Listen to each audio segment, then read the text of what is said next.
All right, we're on. Good morning. Good morning. How are you, Anna?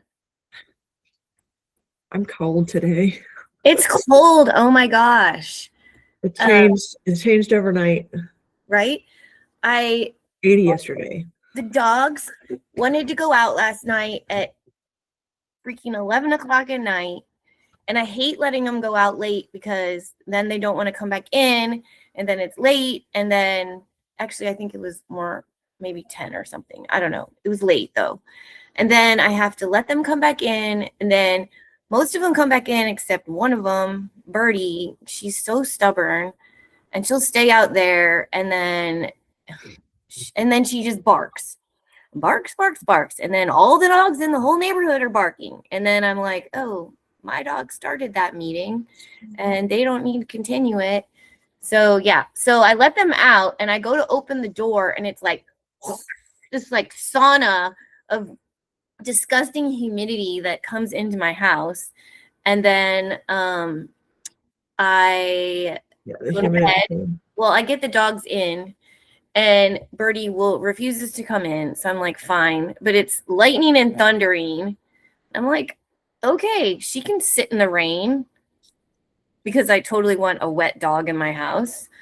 And then I went to bed and then I woke up and it was raining and lightning and thundering.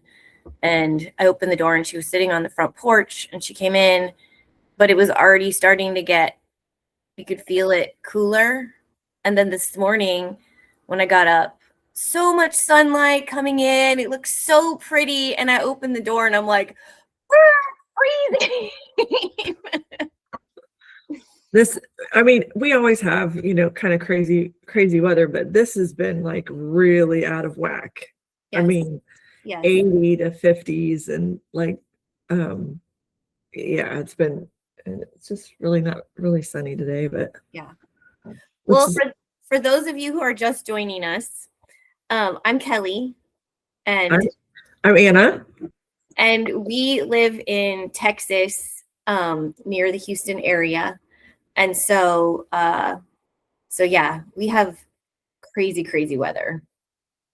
It's normally 90% humidity and we have probably 9 months of summer here. Yeah. Well, I feel like go ahead. Again, people don't realize Houston is hot and humid. For a really long time. 90% of the year. Yeah. Well, this week has been excruciatingly humid.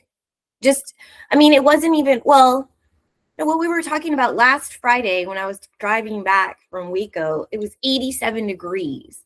Yeah. But it actually wasn't humid last Friday. And then, I don't know, Saturday or Sunday. But up there, Waco is totally different than where we live. But it was still 87. I got home at 7:30 and it was like 84 degrees. And that's the other thing that people don't realize, that the temperatures don't plummet in the evening here. They get a little bit cooler, maybe. In the summertime, it stays the same. Yeah, it's not like New Mexico where you have these gorgeous, it'll be 95 degrees in the day and then it's 60 degrees at night. Yeah, no, that's not a thing. No. But it was, so the week of Christmas was perfect. It was like the perfect temperatures. It was. Week of Christmas needs to be cold like it is right now. But it's either going to be, perfect for not disgustingness, right? Yeah. Because it was not really humid at all that week. And it was, most days I was wearing shorts outside. I have a predictor. I have a predictor up here. And so you're the Christmas queen. we do matching family pajamas, because our kids are grown and it's still something that's fun for Christmas. So I usually get, everybody gets them. Well, the years, and every time I've done this, the years that I've gotten the women in the family shorts, a short set, it predicts what kind of Christmas we're gonna have, and gosh darn it, I hit it on the nail this year too. So it's your fault. It's your fault. It is my The fault. weather was warm this year. So Yeah. next year, buy shorts again, and then it will be cold. That's probably true. So are you saying that whenever you do the opposite, or no? Whenever I, because I buy the our matching pajamas like in October.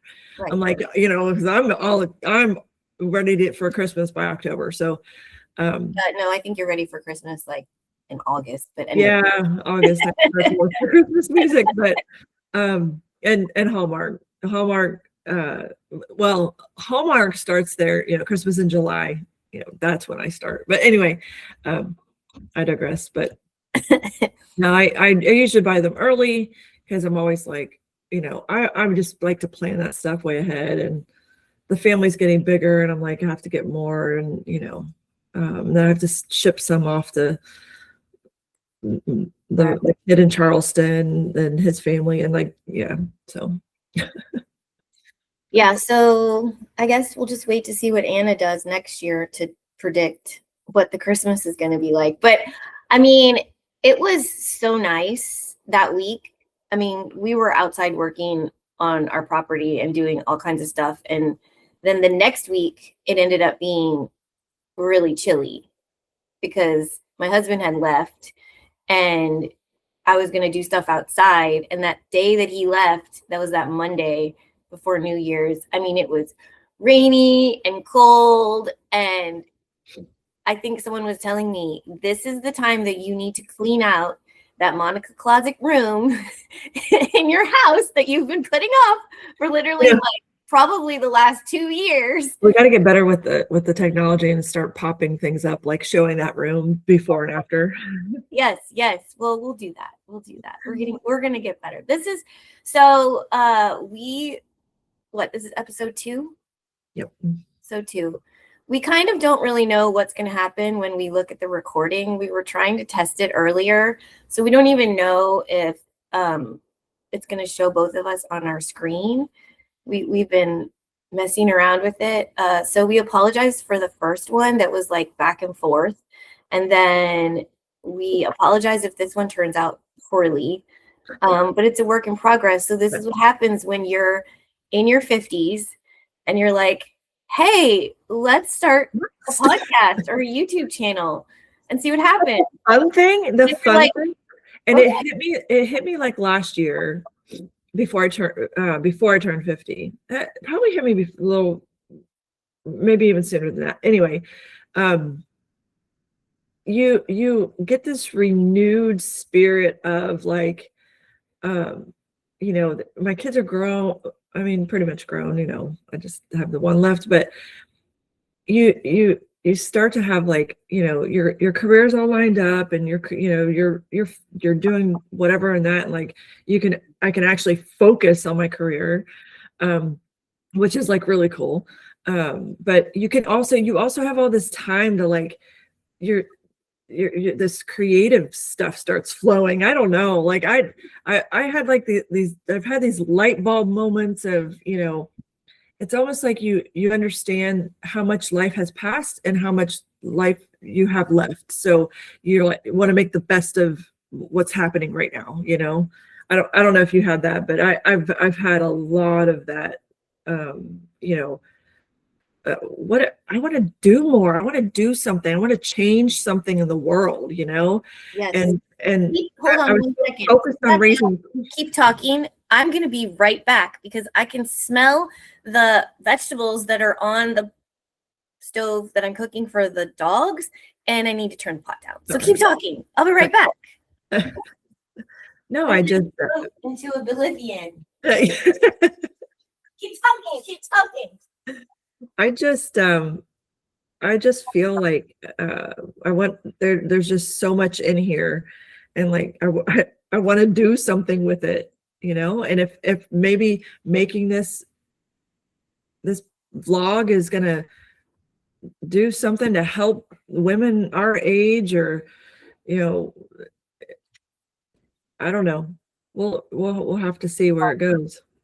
Well, you and I talk about that all the time. I mean, we talk about, You don't have to be a freaking, because somebody put their name on a book and so like I feel like we're real people and we've gone through real stuff. So, it doesn't mean, that you're not an expert in things, but it doesn't mean that you are an expert in things, but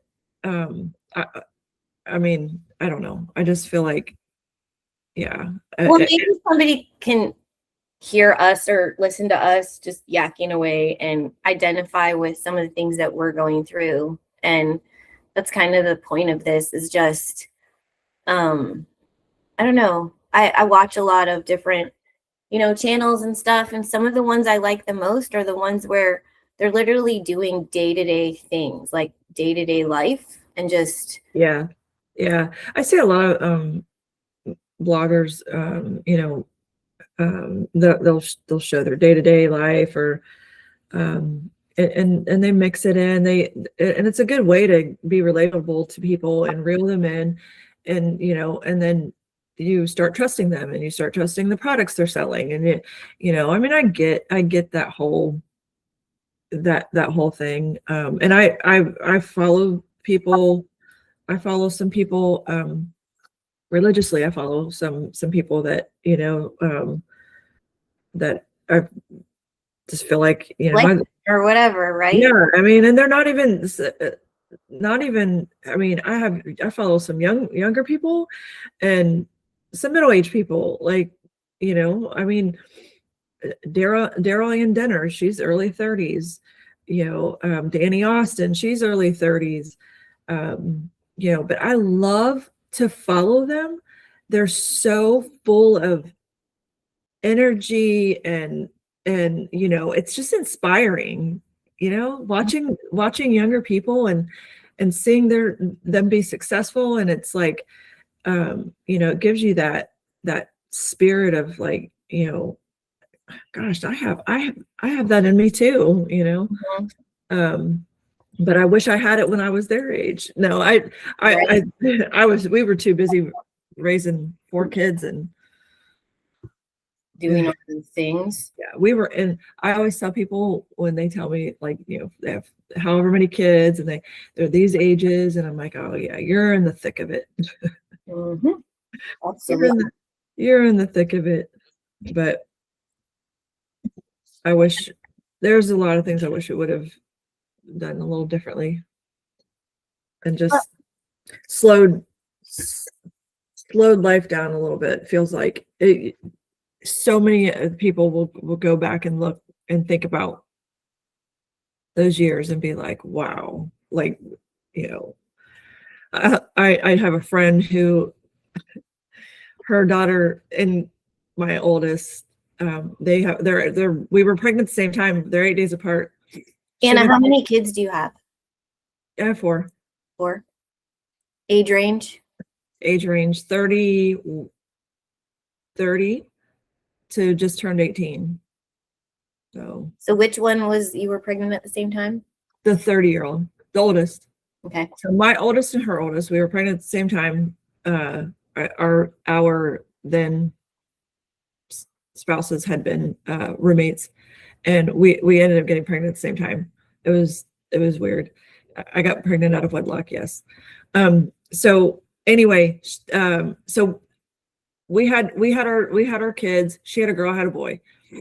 Her daughter, had her first child. He just turned, I want to say 6. And and when he was getting ready to turn 1, I was like, don't blink. That's my thing when I tell people, like, just don't blink. Like, I'm always like, #don't blink. But I said, he'll be in kindergarten before you know it. And she was like, ha ha ha, that's so far away. Oh yeah, he's 6 because he's in first grade. And like, and I'm like, oh, remember when you laughed at me? And, because she's like, it went so fast. And I'm like, yeah, you were laughing at me when you had your 1-year-old. And I said, she'll be in kindergarten before you know it. And, it's not like we're sitting there trying to tell you like, oh, we know all these things. It's just, we're just trying to tell you to savor it. And every year seems to go by faster and faster, which I don't know how that's possible, but it does. And everyone says the same thing, right? I'm sure we're not the only ones on here. Like everyone said, everyone goes through it, and but you still, when you're in it, you're like, you just can't believe it. I think so. Last week I talked a little bit about how my husband and I wanted to adopt, and that was something we went through the whole process and ended up not doing it. But I think part of the reason that I wanted to do it was because I wanted a do-over. Because at the age that I am now, or well, when we first were together, so 10-ish years ago, 8-ish years ago, there was still that inkling of, we were still young enough, or at least I'm young enough. My husband's 9 years older than me, but whatever. I think it's different for guys. Yeah. But anyway, it was that like, I could have done so many things differently with my son. I was probably selfishly focused on maybe me and trying to make it. How do I say this? So I was always trying to think about what was going to be better for us. And so I was always doing all these things to try to make it better for us for the future. So not living in the moment. And so, I mean, I don't think I was a bad mom. No. I just think that I could have done things. There's a lot of things that I could have done differently. Oh, we all think that. I'm a different parent now than I was at 20. Right. like just spending more time with him. And I mean, I don't know. I guess I did do that, but I just wish I would have done better with it. We all do. But my life was, I do think that's it. I do think that I'm kind of still like that. I really had to, when my husband's home, I have to very purposefully, like I have to plan to be with him and, not be talking to friends and it's not that I'm shutting people out, but just not be doing schoolwork or not be doing something else, and that's our time together. And so it's very much more purposeful. So I guess I didn't talk about this before. My husband actually, so we're in Texas. We have right after we were together about 2 years, and then we got married, and we ended up buying a house right before we got married, or we were looking to buy a house right before we got married. And at first when we met, I was living downtown, living my like dream. I mean, well, I don't know if it was a dream to live in it. It was in the art district. Yeah, I was in the art district. Yeah. Had this like really cool apartment right downtown. I could like walk anywhere. It was right. If you know Houston, it was. I'm laughing because I'm like, now you live on the country. You've had chickens and pigs. Right. So I lived. I mean, so Anna and I know each other because our kids grew up, or we both lived in the same suburban area outside of Houston, which wasn't a bad area. I mean, I loved that house. I mean, like from a physical standpoint of the house part, it was probably a little bit too big, but like, it just was so functional. And that was one of the reasons we bought it in the first place. It just had all the things. It was a great house. And the distance, it was 25 minutes to downtown. So close. 30 minutes to where I am now. I mean, from a standpoint of like getting to places, the location is spot on. I mean, I think. Because during that time I had my ex had several different jobs and I had a few different jobs. And every time we had different jobs, it didn't matter where we were. It was still, we were kind of in the middle. Central. We were in the central and there was this radius of. But that area, well, we lived in Shadow Creek, if anybody is watching from the Houston area, Shadow Creek, which is at the Beltway and 288. So you're like 15 minutes to the medical center and you're, you know, like it was in a very convenient spot. Now the crime though started getting really, really bad in the area. But since then, that master plan community there, they invested in like really, really good cameras and they started cracking down on the crime, and it's gotten better, but it's still, you know, it's just a very transient area. There's lots of people where it is close to Houston. And so not that Houston's bad or anything like that, but I had lived in the suburbs basically. And before that, when I lived in Nebraska, I mean, and then I went to college in downtown Chicago. And part of the reason that I picked that college, I went to DePaul University, and I picked it because it was in the city. And I'd always lived in the suburbs growing up. And even when I say suburbs of like where I grew up outside of Chicago, it was not like a master plan type of community. We had a little bit more space or whatever, but I just always felt like I was away from people. And I don't know. There's something about being in the city. I just wanted to. People. Yeah. Yeah. And so after I got divorced and I got to do me like all by myself, I'm like, I'm moving downtown. And so I did. And it was awesome. And I loved it. But it was so expensive. So expensive. It was. And I am so glad that I got to do that. And I made that decision because it's one of those things like I did it myself, and I got to kind of like check that off my box. And I don't know if I want to say like get it out of my system, but probably get it out of my system. And then I met my husband. We ended up, my lease was eventually up and we needed to move. We need to figure out what we're going to do. Well, we both worked in Pearland in Shadow Creek, or well, not Shadow Creek, but Pearland, or Shadow Creek is in Pearland. We both worked there. My business was in Pearland and he was working at the golf club there. And but he was living on the other side of Pearland. He was living all the way off of Pearland Parkway. Oh yeah. Older Pearland. Crazy was if you drive down 518 and you left from my studio, which was like kind of near-ish the Home Depot. If people don't understand like the distance. Yes, it's not that far. It would take less time to get downtown Houston to my apartment because you could just to get to the other side of Pearland. To get to the other side of Pearland, which was, I mean, I don't know. I need to figure out the miles and say that, but it was crazy. So we are. Oh, I don't even know how many miles away we are from Pearland. I'm gonna like Google it now and find out. I think I am. And now my area is, is building out. So it's that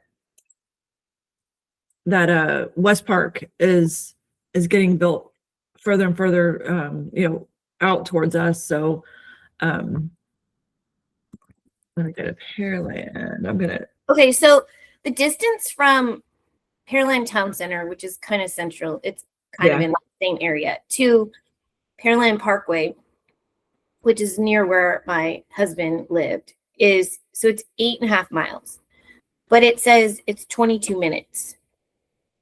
Okay, so now let me see what it says. Yeah.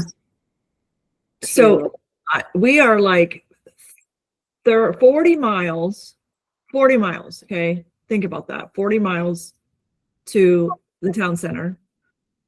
And it would take us like 45 minutes.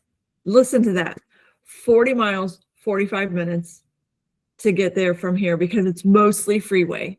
It takes that long to get from one side of Pearland to the other if you're not driving on the freeway.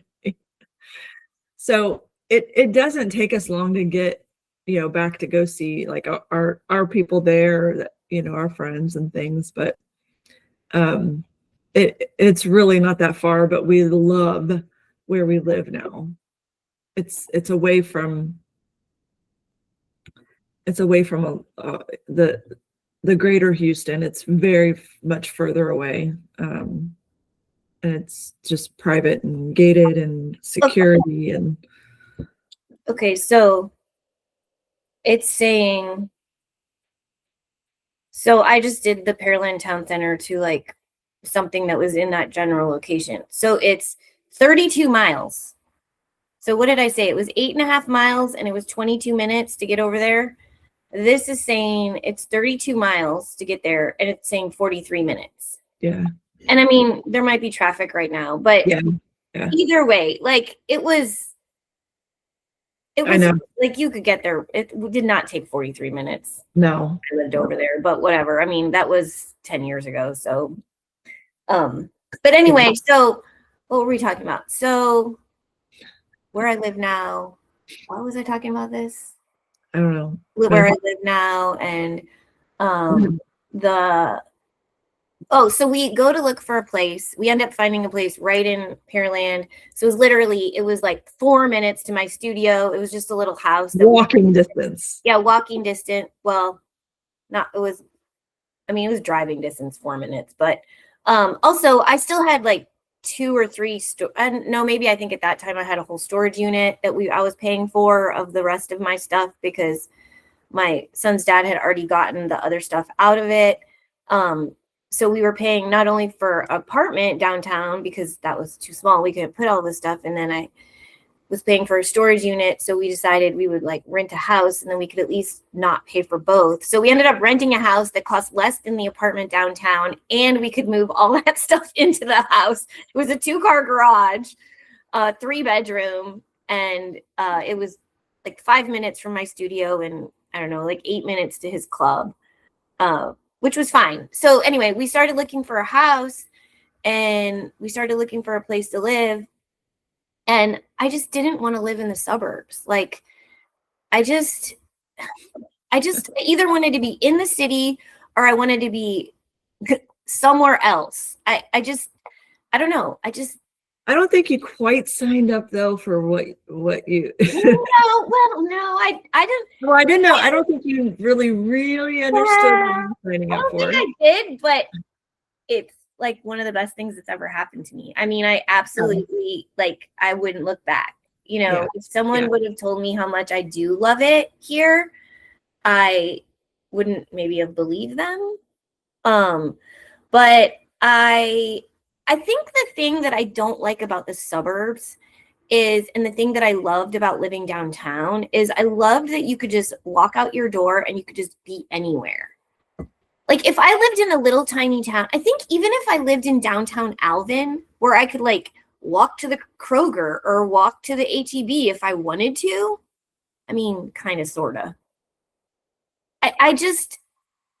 Or if I lived in a tiny town where there was like a town center where you could like walk there and you could have like a little place where you could go to a restaurant or something like that. But you couldn't, even though there were sidewalks, if you tried to walk across 518, it was like freaking Frogger. Oh yeah, you were going to get run over. I mean, there's a sidewalk, but you cannot walk across that road because I remember one day I took the tire place, the bank, and where I lived, I mean, I could walk to within, it was like a mile radius, if that. And I was getting my tires fixed at the tire place. So I'm like, oh, I'll go to the bank or I'll go to, I think there's a Starbucks across the street. You were risking your life to do that. And I almost got killed walking across the street and the bank was literally across the street. And I don't like that about the suburbs, I guess. And that's the part that I also don't like being, I mean, I guess when you're in downtown, you're kind of on top of each other, but it's still like different on top of each other. I don't know. I'm just weird. But we moved to this place and so we ended up finding, so my husband's like, I want to live in the country. And I'm picturing like flat land, no trees, the sun is shining down. Like Anna said, the middle of freaking August when it's 3,000 degrees here. I'm like, yeah, that's not really appealing to me at all. Yeah. And so I think that was my initial kind of turn offedness of it. But he was really looking at a bunch of different places, and then we found the area that we ended up where we bought property. And I mean, we don't have a ton of property. It's like a little less than 6 acres or something. But I have giant trees and just a place to make a garden. And I'm not, I mean, this is the one thing is that we've had to cut down a bunch of trees because just to fix the topography or whatever, because a lot of those were dead. They were that's the thing. Yeah, that's the thing that Izzy said. He's like, well, Kelly, they're dead anyway. They're trash trees and they're gonna grow like, in 2 seconds. Yeah. So we need to get rid of them so we can plant good trees. But I'm just like, but the trees are gone. And so then of course he would cut some down and then I'd be like, oh, well, that's not so bad or whatever. I would kind of get used to it. But we do have a perimeter where, I mean, I don't know, the neighbors had cut down a bunch of trees to fix the flooding situation in their yard. And then last year, it's been almost 2 years now, a year and a half ago, our back neighbors ended up cutting down all the trees along our back fence line because they bought the property and then they're putting up a fence, but it's taking a really long time, but it's okay. But they have trees. And so we've been growing trees to plant there. And at first I was just like, I don't want the trees to go away. And we do still have some trees, but the more we don't have some of them and the more I can see the vision of like it being a little more planned and then we can take care of them better and they're not just nasty trees. Yeah. And so we live in this, whatever, it's not really a farm, but country. It's pretty country, country-ish, I guess, area. And then that is not going to be country. Yeah, it's not going to be in a hot minute because they're doing all that construction on 35. But in the meantime, my husband changed some jobs and he actually ended up finding a job that's in Georgia at Fort Benning. What was it called? They changed the name of it. So now it actually is Fort Benning. I forget. They've changed the name of it since he was there. I think now it is Fort Benning. Anyway, my brother just interviewed down there. Yeah. My brother interviewed in Thomasville, which is close to the border of Florida. So he would probably live in Tallahassee. Uh-huh. This is in Columbus. Yeah, I know. Yeah, and I know people who live in Columbus, Georgia. Oh, and it's that close to where you're saying? Yeah, Columbus, to Thomasville is maybe 2 hours. Oh, okay. So, and I know a lot of people might watch this and be like, "Oh my gosh, 2 hours!" Well, when you live in Texas, 2 hours ain't nothing. Yeah, like, right. When we lived in New Jersey, people would be, like 2 hours. That's like a whole day trip. You're going there. You're gonna go 2 hours away. That's like you're gonna plan out the whole day. 2 hours for us is like nothing. Yeah. Yeah. Well, when I worked for a hot minute. I worked for an educational software company that was based in New Jersey, and I worked from Texas. And whenever the little admin, she was so adorable, she would book me whatever to Louisiana or Texas or whatever.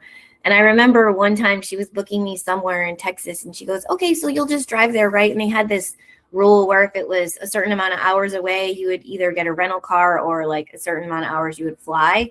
Mm-hmm. She goes, "Oh, so you'll just drive there." I'm like, that's 5 hours away. She's like, "It's 5 hours away?" I'm like, yeah, look at a map.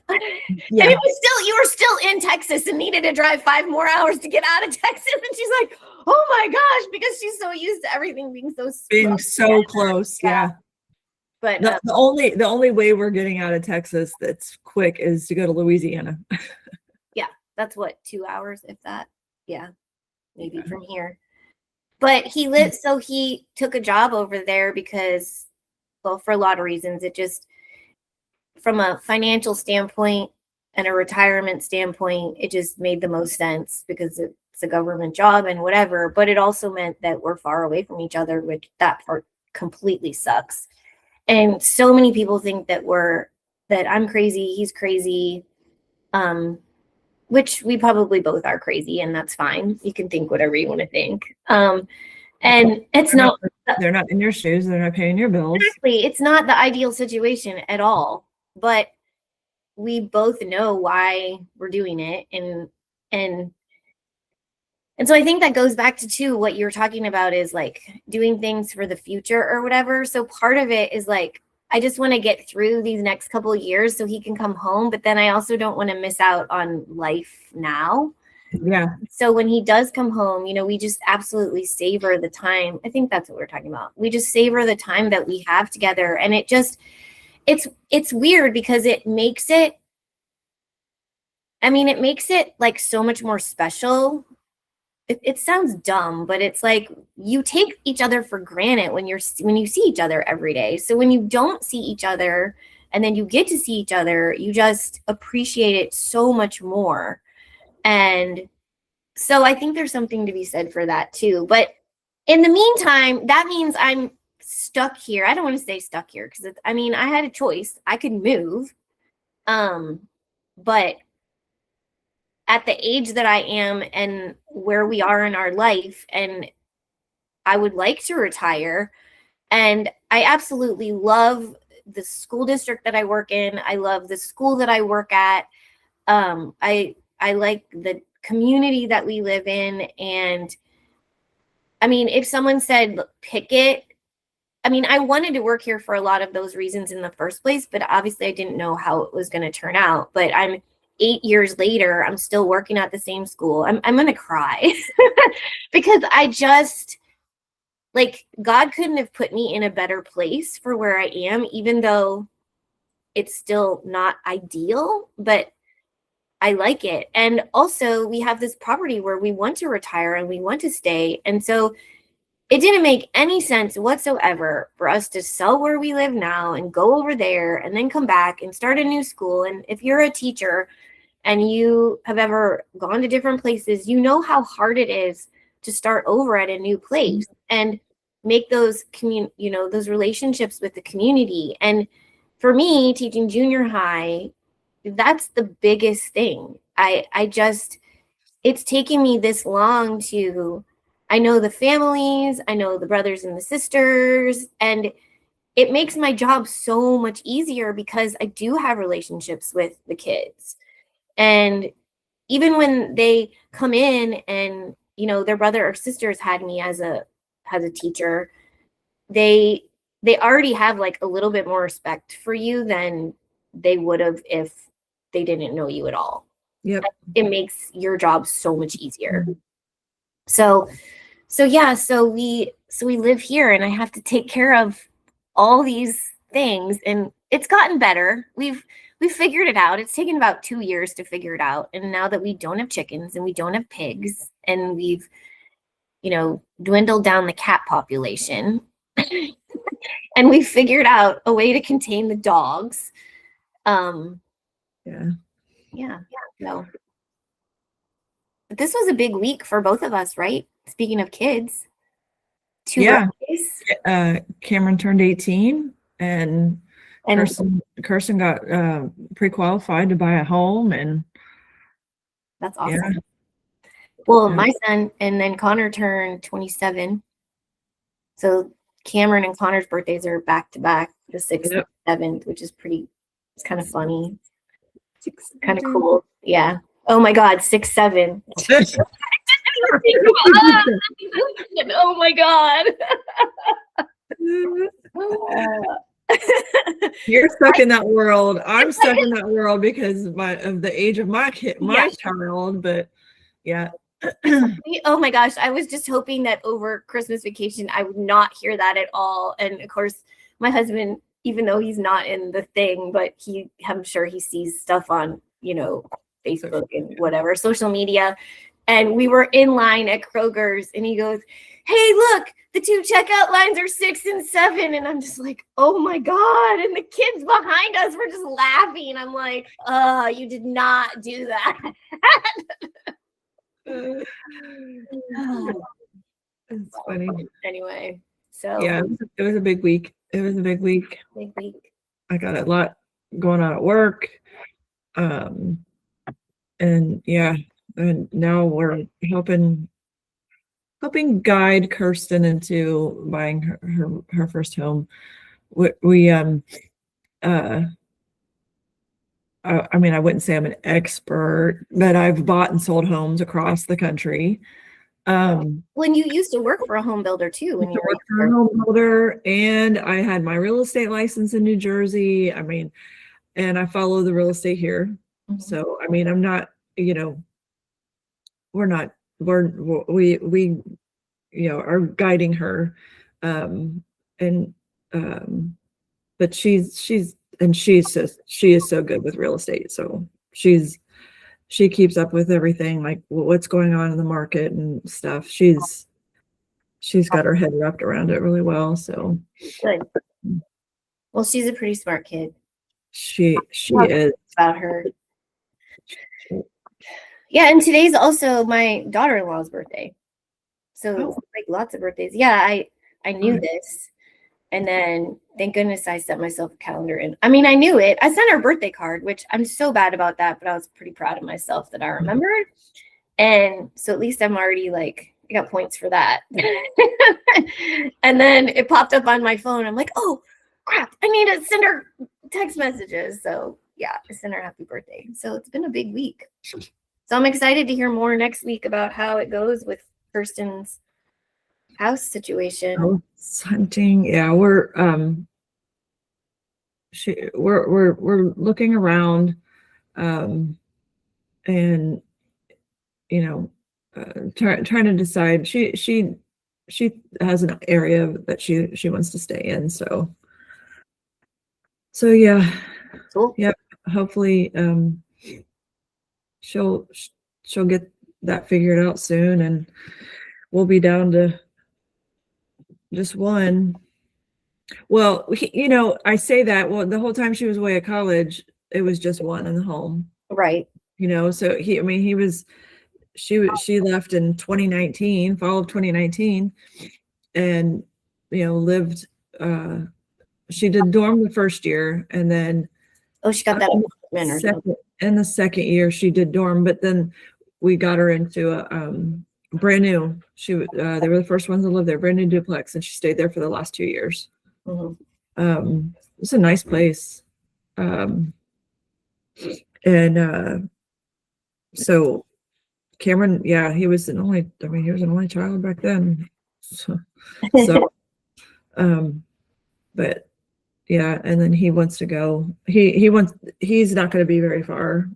But probably for him, he needs to go live on his own.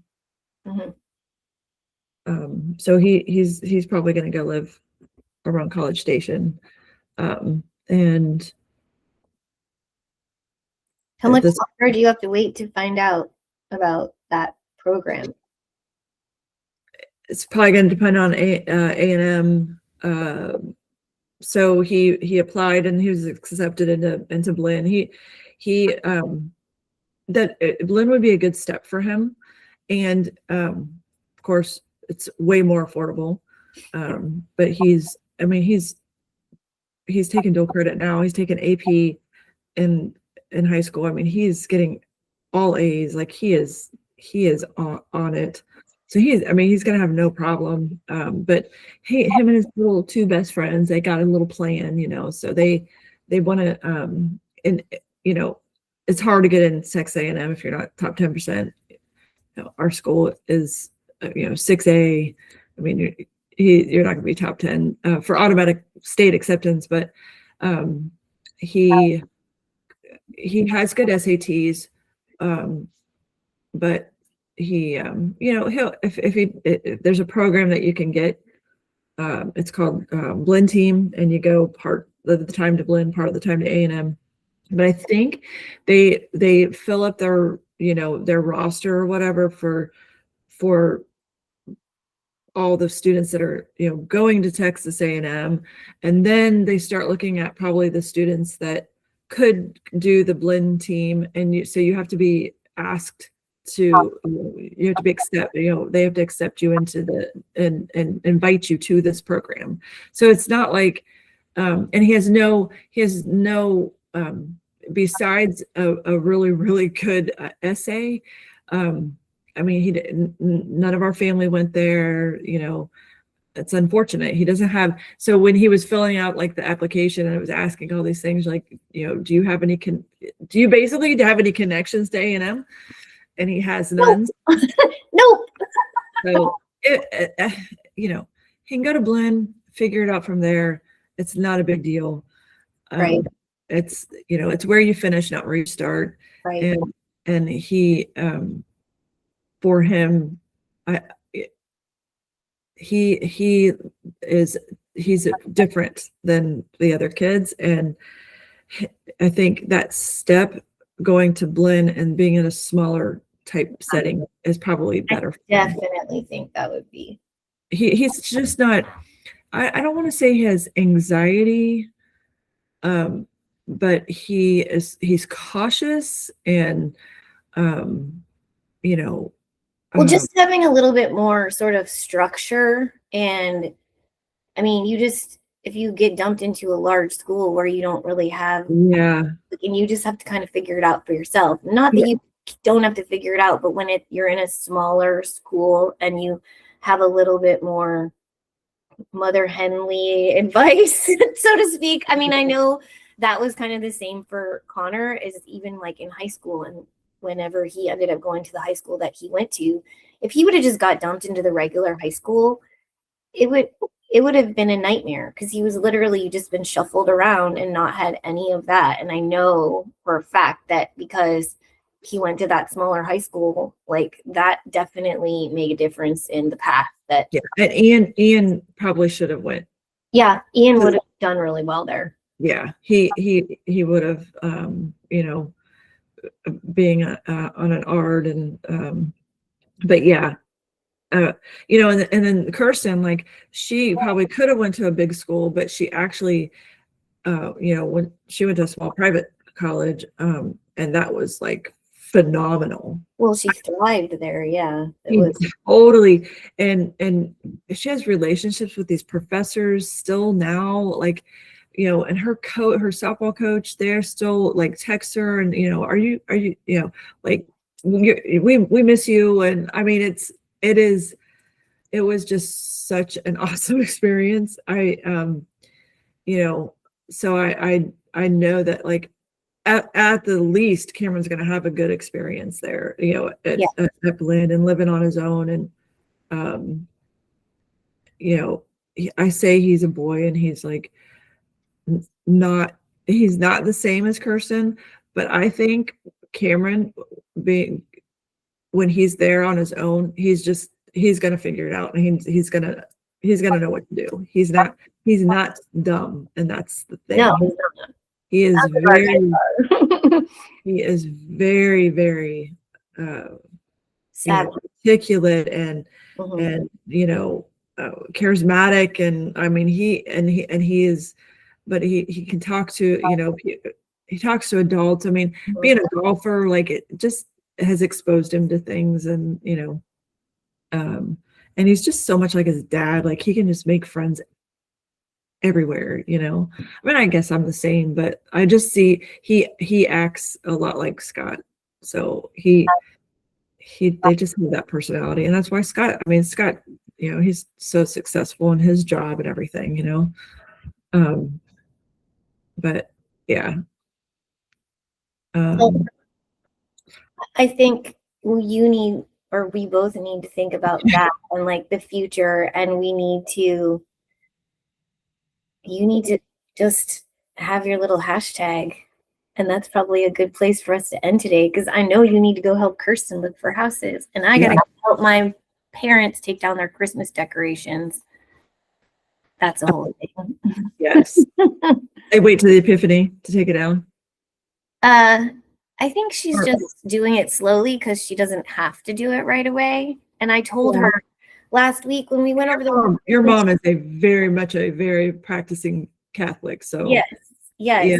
And she had decorations upstairs and downstairs, and my parents are almost 80 years old, and I'm like, you don't need to be walking up and down the stairs 900 times. And my husband said, you should ask your mom if she needs help. So I asked her last week or like the week before, and I said, hey, do you need help? Let me know when you're going to take your Christmas decorations down. And she says, oh, well, I'm just going to do it slowly, which I'm like, who are you? Because normally it's like when she has a mission, she's on the mission. But she said she was going to do it slowly. And I said, okay, well, let me know. So then last week I said, hey, I'm going to come over on Saturday and I'm going to help you take down the decorations. So whatever's left, it is what it is. Well, no, I don't really need help. And I said, okay, well, I'm just going to come over. And if there's anything left, I'll help you. So I get a text from her on, I think it was Thursday. And she says, I'm really glad that you plan to come over because I just went up and down the stairs 3 times and I was on the stool and I almost fell. And I'm just like, oh my God. And then she said to herself, she said, well, I think that this is probably a good sign that I don't need to be doing this. So I should wait for Kelly. And I'm like, yeah, because I told you. Remember the thing about how your kids should listen to your parents? Well, maybe at some point in your life, your parents should listen to your kids. Yeah. So anyway, and I'm gonna go over there and help her take stuff. Good. Good. Oh, I'm gonna go help my daughter, and you can go help your mom. And yeah. So hashtag it, Anna. What's your? Oh, put me on the spot. I don't know. Your blink. We need to cherish these moments with our family. Yep. Hashtag get it done. All right, y'all, be sparkly. We love you. We'll see you next time. Bye. Bye.